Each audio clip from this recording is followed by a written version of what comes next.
째 주일입니다. 2000년 전에 잃어버린 하나님의 사람들을 위하여 낮고 낮은 이 땅 가운데 구세주로 그리고 사랑과 평화의 왕으로 오신 예수님을 기억하며 오늘 이 시간도 임마누엘의 은총이 여러분과 함께 하시기를 예수님의 이름으로 간절히 축원합니다. 그래서 오늘 이 시간 이렇게 한번 따라 하시겠습니다. 임마누엘의 하나님이 함께 하십니다. 평강의 하나님이 함께 하십니다. 할렐루야. 네. 오늘 이 시간에는 평화의 왕이 오신다라는 제목으로 잠시 하나님의 말씀을 나누도록 하겠습니다. 여러분, 평화라고 하는 말을 듣게 되면 무엇을 떠올리십니까? 예를 들면 엄마의 품속에서 고요히 잠자는 이 아기 얼굴의 모습이 혹시 떠오르십니까? 참 편안하고 고요하게, 우리 다 이 과정들을 다 거쳐 왔죠. 아니면 현재 세계적인 박물관인 이 프랑스 루브르 박물관에 소장된 이 밀레의 만종이라는 그림의 한 장면처럼 이 고된 하루의 일을 마치고 감사하며 조용히 기도하는 농부의 모습이 떠오르십니까? 이 그림 많이 보셨죠?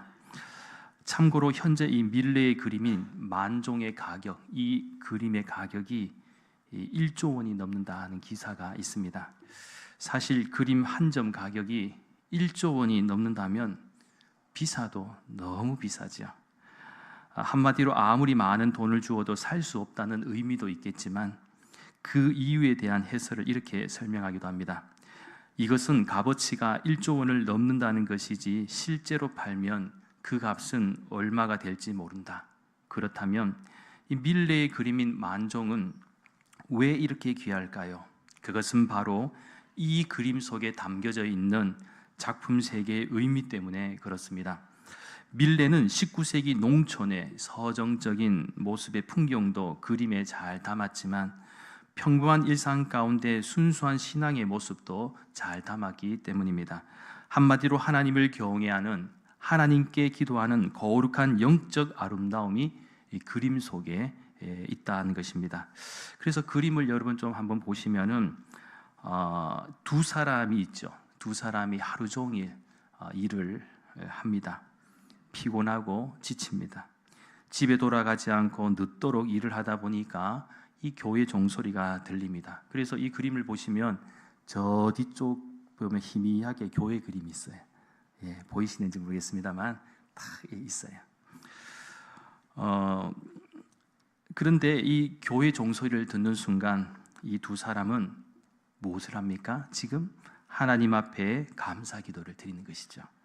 사실 그들의 모습을 보면 참 허름하고도 남도하기 짝이 없습니다. 얼굴도 제대로 씻지 못했고 또 머리도 다듬지도 못했습니다. 그리고 그 바구니에 보면 그저 바구니에는 감자가 몇 개밖에 없습니다. 그러나 하나님께 기도하며 감사하는 그들의 모습 속에는 불평과 불만, 괴로움, 근심과 걱정, 욕심이 전혀 없습니다. 왜냐하면 이들은 하나님의 인재를 경험하며 세상이 주지 못하는 깊은 은혜를 입었기 때문입니다. 사실 밀레는 이 그림을 그리는데 종이와 물감 값을 다해서 $75밖에 안 들었다고 합니다. 그러나 지금 이 그림은 쉽게 돈으로 계산할 수 없는 역사적인 유물이 되었습니다. 이렇듯 인생 최고의 행복과 평안은 하나님의 은혜 가운데 거하며 감사와 만족을 누리는 모습에 있다는 사실을 우리는 이 그림을 통해서 배울 수가 있다라는 것입니다. 그렇습니다. 우리가 살아가는 세상 속에는 평화라는 것이 그렇게 복잡하지 않습니다. 어떻게 보면 생각보다 단순할 수 있습니다. 소박할 수가 있습니다. 하지만 그럼에도 불구하고 진정한 평화, 참된 평화를 경험하기가 여간 쉽지가 않습니다. 그렇다면 이유가 무엇일까요? 대체 이유가 무엇입니까? 그것은 바로 우리 안에 있는 죄로 말미암아 참된 평화를 방해하고 있기 때문입니다. 사실 성경은 우리의 죽음에 대해서 무엇이라고 설명하고 있는가 하면 바로 죄 때문입니다. 죄는 우리가 경험할 수 있는 온갖 부정적인 현실을 다 보여주시죠. 때로는 울어야 합니다. 슬퍼해야 하고요, 아파야 하고 괴로워해야 합니다. 그뿐이 아니지요. 누군가를 미워하기도 하고 시기하기도 하고 또 질투하기도 합니다. 그래서 우리의 복잡한 마음이 매일같이 현실 속에서 드러나기도 합니다. 나아가 이러한 모습을 넘어서 갈등하고 싸우며 심지어는 전쟁까지 하게 됩니다. 결국 이 모든 부정적인 것과 파괴의 배경에는 무엇이 있는가? 죄가 있다라는 것이죠. 그래서 하나님은 구약 성경 창세기 3장 16절부터 19절까지 말씀에서 불순종의 죄를 저지른 최초의 인간인 아담과 하와에게 어떤 말씀을 주셨는가 하면, 또 여자에게 이르시되 내가 내게 임신하는 고통을 크게 다리니 내가 수고하고 자식을 낳을 것이며 너는 남편을 원하고 남편은 너를 다스릴 것이니라 하시고, 아담에게 이르시되 내가 내 아내의 말을 듣고 내가 내게 먹지 말라 한 나무의 열매를 먹었은즉 땅은 너로 말미암아 저주를 받고 너는 내 평생에 수고하여야 그 소산을 먹으리라. 땅이 내게 가시덤불과 엉겅퀴를 낼 것이라.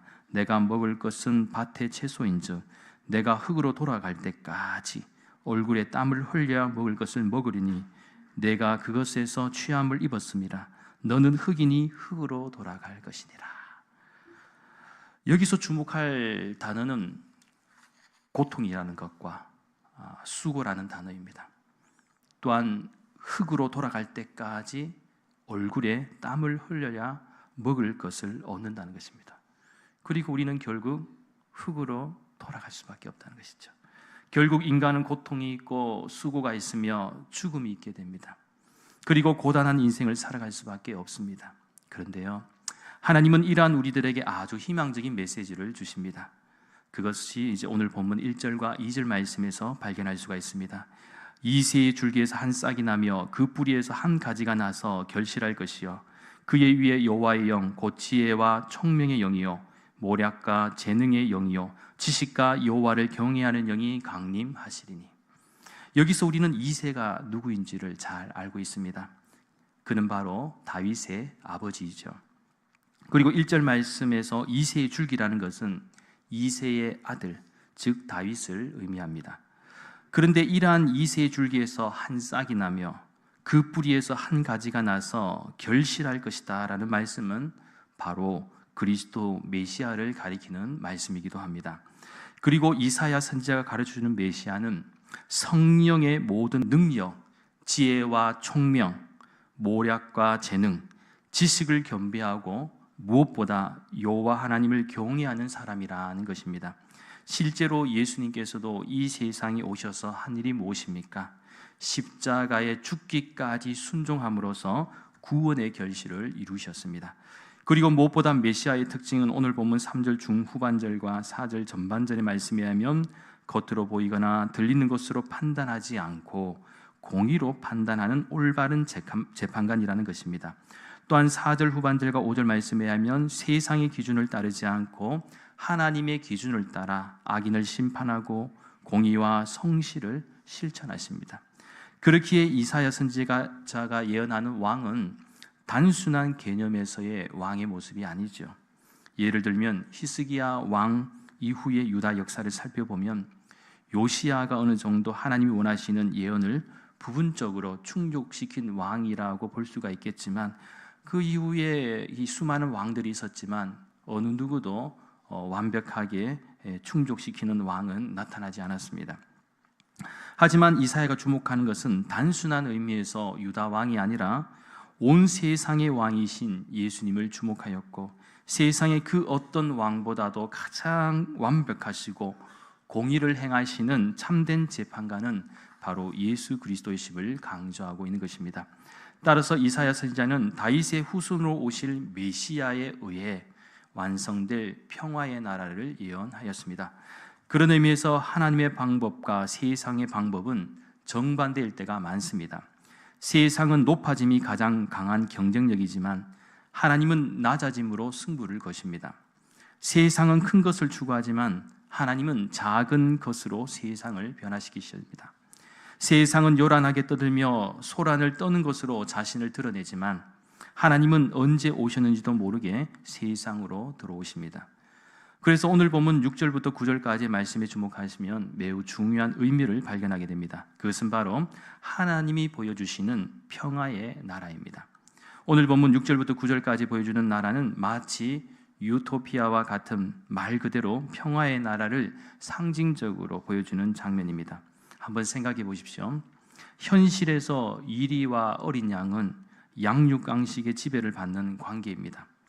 또한 표범과 어린 염소도 그렇고요, 암소와 곰이 함께 먹는다는 것은 상상할 수도 없습니다. 그리고 특별히 우리의 현실에서 절대로 이해할 수 없는 것은 사자가 소처럼 풀을 먹는다는 것이죠. 여러분, 풀 뜯어먹는 사자 보셨습니까? 저는 한 번도 못 봤습니다. 어린아이가 독사굴에 손을 넣어도 독사가 물지 않는다는 것은 절대로 상식적이지도 또 이성적이지도 않습니다. 그렇지 않습니까? 대부분의 사람들이 딱 넣으면 바로 물리죠. 물려서 바로 병원에 가야 됩니다. 그런 의미에서 모든 육식동물과 초식동물은 자신에게 맞는 DNA와 체질이 있습니다. 그래서 육식동물은 여러분 무엇을 먹어야 됩니까? 어쨌든 육식동물은 고기를 먹어야 건강해지고, 만일 동물원에서 사자나 호랑이에게 다이어트 시켜야 한다면서 야채나 채소, 과일을 준다면 어떻게 되겠습니까? 사자가 속으로 욕하지 않겠습니까?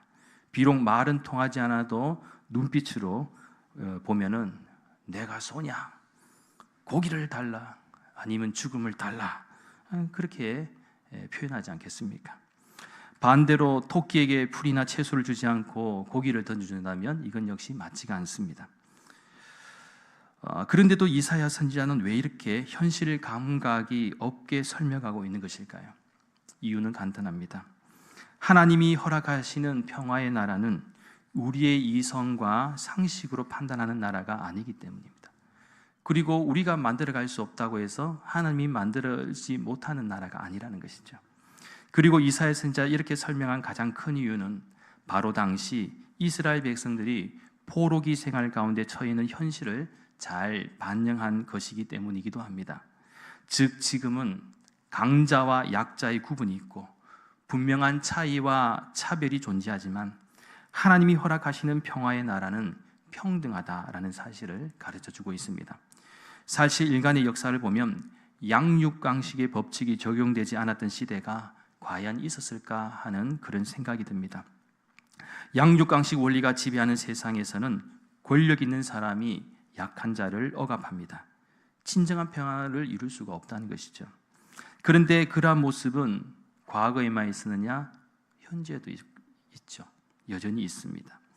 하지만 메시아께서 다스리시는 하나님의 나라는 맹수와 가축이 한 자리에서 어린아이들과 함께 놀고 즐기는 나라입니다.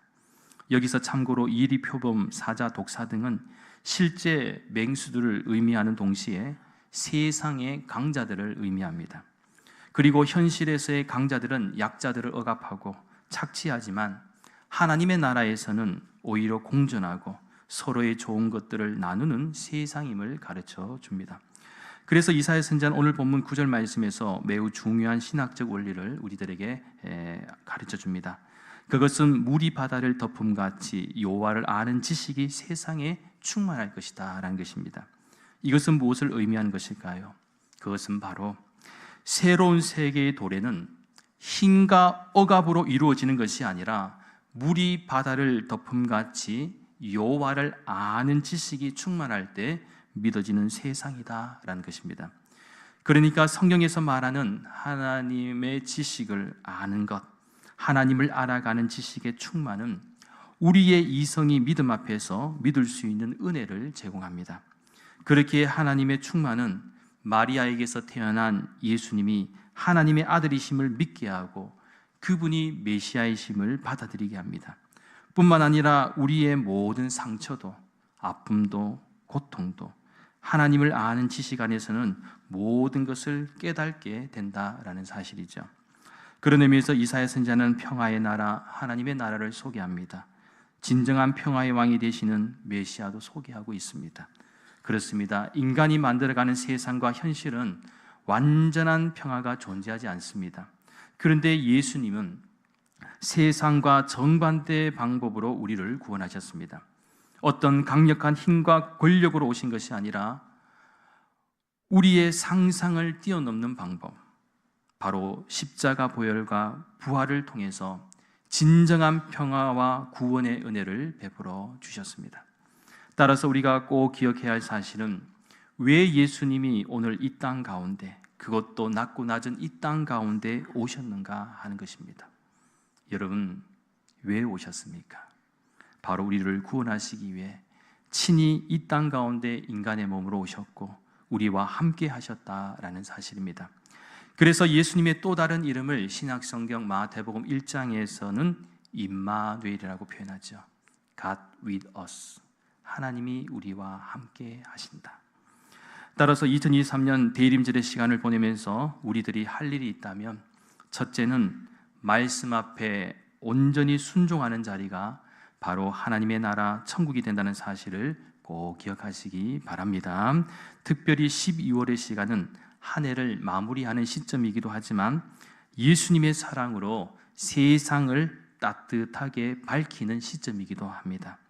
그리고 비록 우리의 육체적, 정신적, 심리적, 영적으로 힘들어하는 환경과 상황이 있다고 할지라도 주님의 은혜로 말미암아 자유케 되고 평안케 되며 얼어붙었던 우리의 모든 심령이 회복되는 시간입니다.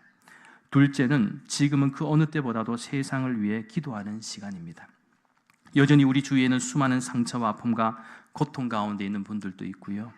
우리 사회 여전히 역시 하나가 되지 못하고 갈등과 다툼으로 가득하고, 나아가 이 세상은 전쟁으로 인하여 참 평화를 누리지 못하고 있습니다. 무엇보다 여전히 구원의 은혜를 입어야 하는 사람들도 많습니다. 그렇게 이 일은 불완전한 인간이 할 수 있는 영역이 아니라 오직 진정한 평화의 왕으로 오신 예수님께서 이 세상을 치유하시고 회복시키시는 은혜를 베풀어 주셔야 된다는 것입니다. 그저 우리는 하나님의 은혜와 자비를 구하면서 기도해야 된다는 것이죠. 하나님, 여전히 회개하지 못하고 불순종과 죄악 가운데 있는 세상과 사람들을 구원하여 주시옵소서. 주님의 따뜻한 사랑과 긍휼하심으로 인하여 세상이 회복되고 치유되게 하시며 세상이 구원의 노래를 부를 수 있도록 인도하여 주시옵소서. 그래서 혼돈과 공허, 어둠을 향해 소망의 빛을 비추어 주시고 전쟁과 증오, 갈등과 분열의 영이 소멸되게 하여 주시옵소서. 이러한 기도를 통하여 우리가 살아가는 이 세상에 참된 평화의 왕으로 오신 예수 그리스도의 계절이 오게 해야 할 줄 믿습니다. 바라오긴 이사야 선지자의 선포처럼 물이 바다를 덮음같이 여호와를 아는 지식이 세상에 충만하여져서 아름다운 구원의 결실이 온 세상에 가득한 복된 대림절과 성탄의 절기가 될 수 있기를 예수님의 이름으로 간절히 축원합니다. 기도드리겠습니다. 거룩하신 하나님, 이 세상의 진정한 평화의 왕으로 오셔서 우리에게 평화의 나라를 허락하시는 예수님을 믿고 의지합니다. 비록 양육강식과 같으며 고단한 우리의 인생의 현실이 있지만 예수님을 잘 믿음으로 말미암아 우리의 영혼이 자유롭게 되고 하나님의 은혜 안에 존재하게 하여 주시옵소서. 또한 하나님의 말씀 앞에 온전히 순종하는 자리가 바로 하나님의 나라 천국이 된다는 사실을 기억하며 늘 우리의 삶 속에서 하나님을 알아가는 지식이 충만하게 역사하여 주시옵소서. 감사드리며 모든 말씀 거룩하신 예수님의 이름으로 간절히 기도하옵나이다. 아멘. 이 시간에는 우리가 찬송 부르기 전에, 찬송은 우리가 성찬식 하기 전